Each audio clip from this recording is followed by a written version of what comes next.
আলু নিয়ে টেনশনে ভারত। সিঙ্গাপুর ও নেপালে আলু রপ্তানি করছে বাংলাদেশ।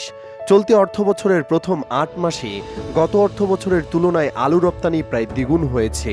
কৃষি সম্প্রসারণ অধিদপ্তরের তথ্য অনুযায়ী চলতি বছরের ১৫ই মার্চ পর্যন্ত প্রায় ২৪,০০০ টন আলু রপ্তানি হয়েছে।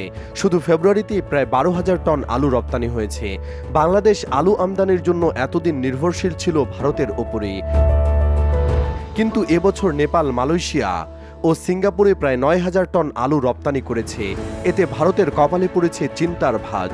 কৃষি সম্প্রসারণ অধিদপ্তর সূত্রে জানা গেছে, দাম কম থাকায় এবছর রপ্তানি বেড়েছে।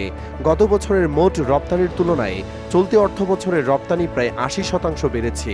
এবছর রপ্তানিকারকরা স্থানীয় বাজার থেকে ১০ থেকে ২০ টাকা কেজি দরে আলু কিনতে পারছেন, যেখানে গত বছর কিনতে হয়েছিল ৩০ থেকে ৪০ টাকা কেজি দরে।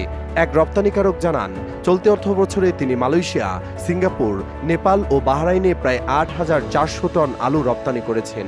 আরেক রপ্তানিকারক জানান, এবছর কম দামের কারণে তিনি শ্রীলঙ্কায় ১,৩০০ টন আলু রপ্তানি করতে পেরেছেন। কৃষি সম্প্রসারণ অধিদপ্তরের তথ্য অনুযায়ী চলতি অর্থবছরে মোট উৎপাদন ১,২০,০০,০০০ টন হবে বলে আশা করা হচ্ছে। দিগন্ত ডেস্ক।